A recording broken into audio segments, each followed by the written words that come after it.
بسم اللہ الرحمن الرحیم۔ السلام علیکم پیارے دوستوں، آج میں آپ لوگوں کے سامنے جو نافرمان بیٹے کا ٹاپک لے کے پیش ہوا ہوں، اس میں ہم ینگ جنریشن کے لیے بہت عبرت ہے، تو گزارش ہے کہ ویڈیو کو آخر تک لازمی دیکھیے گا، اور اگر آپ نے میرا چینل سبسکرائب نہیں کیا ہوا تو آپ دوستوں سے گزارش ہے کہ میرا چینل سبسکرائب کر دیں، ساتھ لگے بیل آئیکن کے بٹن کو بھی پریس کر دیں تاکہ ہر نئی آنے والی مفید ویڈیو آپ تک بر وقت پہنچ سکے۔ تو چلیے بڑھتے ہیں اپنے ٹاپک کی طرف۔ دوستوں، آج کا واقعہ بہت عبرتناک واقعہ ہے۔ آج پھر دیر ہو چکی تھی اور بیٹا ابھی تک گھر نہیں آیا۔ بیچاری بوڑھی ماں بار بار دروازے کی طرف جاتی، اسے کھول کر گلی میں جھانکتی، مگر جب اس کا بیٹا اسے نظر نہ آتا تو وہ دل پکڑ کر رہ جاتی اور اس کے منہ سے بے اختیار نکل جاتا کہ ہائے اللہ، میرا بیٹا کہاں گیا۔ اس لڑکے کا باپ فوت ہو چکا تھا۔ ایک بوڑھی ماں اور لڑکے کے علاوہ کوئی اور نہ تھا، لیکن بیٹا بھی غلط لوگوں سے دوستی لگائے بیٹھا تھا۔ برے لوگوں نے اسے غلط رستوں پر ڈال دیا تھا۔ رات کو دیر تک گھر سے باہر رہنے لگا۔ بوڑھی ماں نے اسے بہت بار سمجھایا، بیٹا رات کو گھر جلدی آیا کرو، میں گھر اکیلی ہوتی ہوں اور خوف محسوس ہوتا ہے، بیٹا حالات بھی ٹھیک نہیں ہیں، اس کے ساتھ ساتھ تمہاری فکر بھی لگی رہتی ہے، اس لیے میرے پیارے بیٹے گھر جلدی آیا کرو۔ مگر ماں کی ایک نہ سنتا تھا۔ وہ اپنی ماں کی بات ایک کان سے سنتا اور دوسرے کان سے نکال دیتا تھا۔ دوستو، اگر ماں کی جگہ کوئی اور ہوتا تو کہتا نہیں مانتا تو باڑ میں جائے، لیکن وہ تو ماں تھی۔ ماں اپنے لختے جگر کے بغیر کیسے رہ سکتی تھی؟ وہ اپنے لختے جگر کے بغیر کیسے کھانا کھا سکتی تھی؟ محترم دوستوں، آج پھر وہی معاملہ تھا۔ تقریباً ساری رات گزر چکی تھی، صبح ہونے کو قریب تھی۔ اچانک دروازے پہ دستک ہوئی۔ ماں بھاگتی بھاگتی دروازے پر گئی۔ دروازہ کھول کر دیکھا تو آگے اس کا بیٹا کھڑا تھا۔ ماں نے اللہ پاک کا شکر ادا کیا کہ دیر ہو گئی تو خیر ہے، میرا بیٹا صحیح سلامت گھر تو پہنچ آیا ہے نا۔ بیٹا کہنے لگا، اماں مجھے بہت بھوک لگی ہے، جلدی سے کھانا لا دو، میں بھوک سے مرا جا رہا ہوں۔ جیسے ہی بیٹا اندر آیا، اس نے چیخنا چلانا شروع کر دیا۔ ماں کہنے لگی، اچھا بیٹا لے کے آ رہی ہوں، اور بیٹا مجھے یہ تو بتا، آج تم گھر دیر سے کیوں آیا ہے؟ میں تیری انتظار میں بیٹھی رہی ہوں اور ابھی تک میں نے بھی کچھ نہیں کھایا۔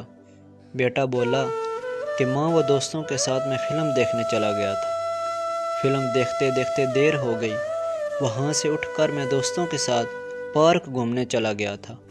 ماں کہنے لگی، بیٹا یہ کیسے لوگوں کے ساتھ تم دوستی لگا بیٹھا ہے جنہوں نے تجھے غلط رستے پہ لگا دیا ہے؟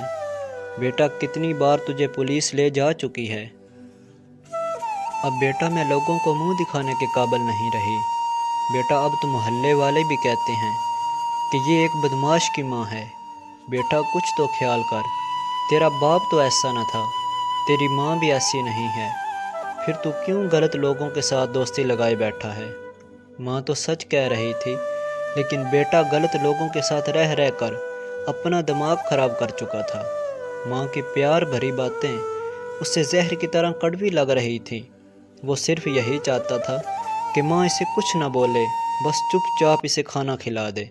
بیٹا ماں سے کہنے لگا، بس کر، زیادہ نصیحتیں نہ کر اور زیادہ باتیں نہ بنا، میں جو کہا ہے وہ کر اور جلدی جلدی کھانا لا دے، ورنہ۔ جب ماں نے اپنے بیٹے کے منہ سے یہ ورنہ والی بات سنی تو تھر تھر ماں کانپنے لگی کہ میں نے تو یہ سوچا بھی نہ تھا کہ بیٹا مجھے اس طرح جواب دے گا۔ تکلیف کے مارے وہ پریشان ہوئی اور غصے میں آ گئی۔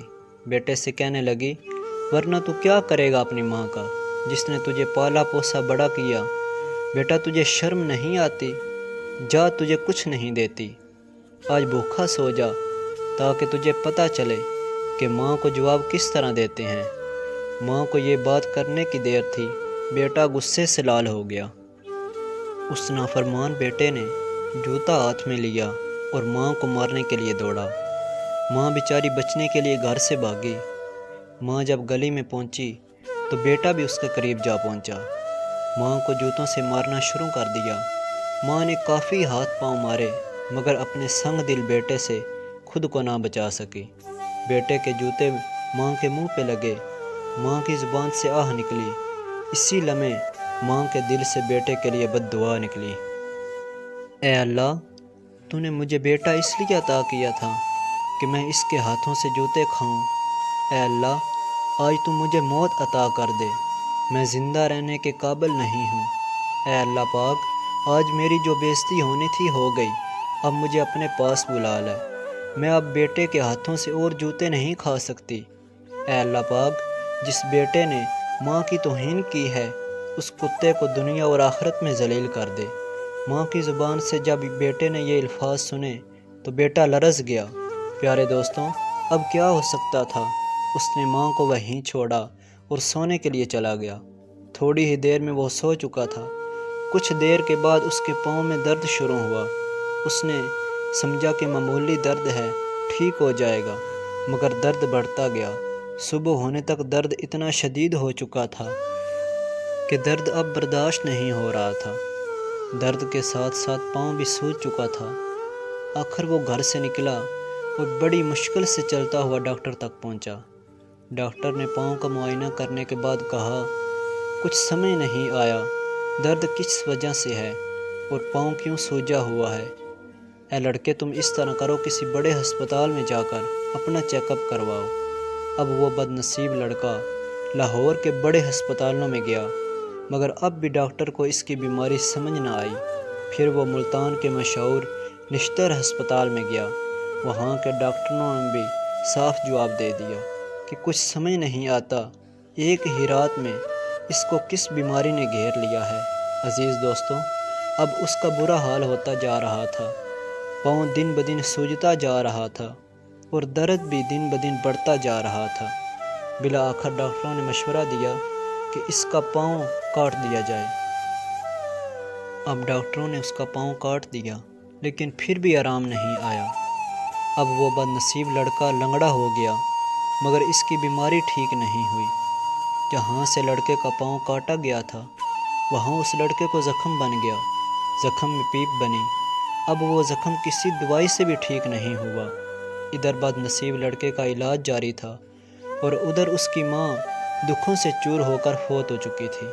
بیچاری بوڑھی ماں اپنے بیٹے کے ہاتھوں مار کھانے کے بعد صرف ایک ہی ہفتہ زندہ رہی، اور ان 7 دنوں کے اندر اس بوڑھی ماں نے کچھ نہیں کھایا تھا، صرف روتی رہتی اور یہی کہتی تھی کہ میں سمجھی تھی کہ بیٹا بڑا ہو کر خدمت کرے گا، مگر میں نے تو اس بڑھاپے میں بھی اپنے بیٹے کے ہاتھوں جوتے کھائے ہیں، مجھے اب بیٹے کی کوئی ضرورت نہیں، بس یہی کہتی کہتی فوت ہو گئی۔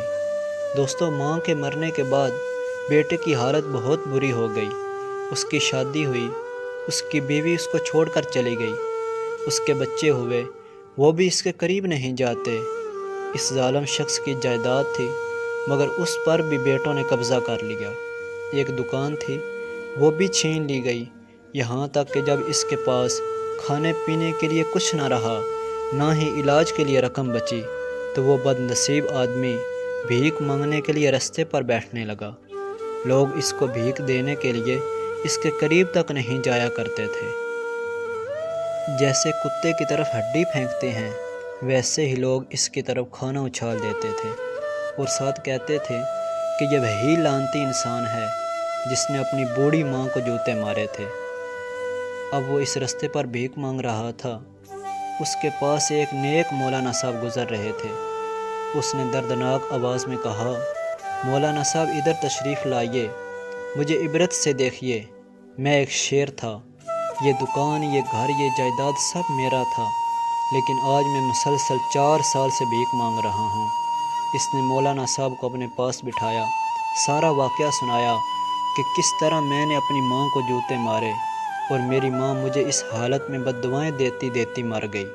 یہ سارا واقعہ مولانا صاحب کو سنانے کے بعد اس نے زور سے چیخ ماری اور وہیں زمین پر گر گیا۔ اس کے بعد اس بد نصیب انسان نے آنکھیں نہیں کھولی، بس یہی کہتا رہا، مولانا صاحب، مجھ سے میرا رب راضی کروا دو، دوستوں، جس سے ماں باپ ناراض ہوں اس سے اللہ پاک بھی ناراض ہو جاتا ہے۔ مولانا صاحب، میں ذلیل ہو کے رہ چکا ہوں، میری زندگی برباد ہو گئی ہے، میرے ہر طرف اندھیرا ہی اندھیرا چھا گیا ہے، دنیا کی لعنت مجھ پر برس رہی ہے۔ ماں کی ایک بد دعا نے مجھے بے یار و مددگار کر دیا ہے۔ وہ مولانا صاحب کو یہی کہتا رہا، میرے لیے کچھ کرو، مگر وہ کیا کر سکتے تھے؟ مولانا صاحب نے اللہ پاک کی پناہ مانگی اور آگے چل پڑے۔ پیارے دوستوں، آپ نے اس ویڈیو میں سنا کہ نافرمان اولاد کا دنیا اور آخرت میں کتنا برا حشر ہوتا ہے۔ دوستوں، جن کے ماں باپ حیات ہیں اور وہ اپنے ماں باپ کی نافرمانی کرتے ہیں تو ان سے ہاتھ جوڑ کر اپیل کرتا ہوں، اگر اپنی دنیا اور آخرت سنوارنا چاہتے ہو تو ماں باپ سے آج معافی مانگو، پھر موقع ملے یا نہ ملے۔ اور جن کے ماں باپ فوت ہو چکے ہیں ان سے اپیل کرتا ہوں کہ قبرستان ہر روز جایا کرو، اگر ہر روز نہیں جا سکتے تو جمعے کو صبح فجر کی نماز پڑھ کر ماں باپ کی قبر پر جا کے معافی مانگو اور ان کے لیے صدقہ و خیرات کرو۔ دوستو، اپنے ماں باپ کی قدر کرو، جن کے ماں باپ زندہ ہیں وہ اپنے ماں باپ کی فرما برداری کریں۔ دوستو، ان سے پوچھو جن کو ماں باپ سے ملنے کے لیے قبرستان جانا پڑتا ہے۔ دوستو، اللہ پاک سے دلی دعا ہے کہ اللہ پاک ہم سب کو اپنے ماں باپ کی فرما برداری کرنے کی توفیق عطا فرمائے۔ پیارے دوستوں، اگر آپ کو یہ ویڈیو اچھی لگی ہو تو آپ سے گزارش ہے کہ ویڈیو کو آگے شیئر ضرور کریے گا اور ویڈیو کو لائک بھی ضرور کیجیے گا۔ دوستوں، آپ کے شیئر کرنے سے ہو سکتا ہے کوئی اس کبیرہ گناہ سے بچ سکے۔ پیارے دوستوں، اپنی دعاؤں میں مجھے بھی یاد رکھیے گا۔ اللہ پاک آپ کو اور آپ کے پیاروں کو ہمیشہ خوش اور سلامت رکھے۔ اللہ نگہبان۔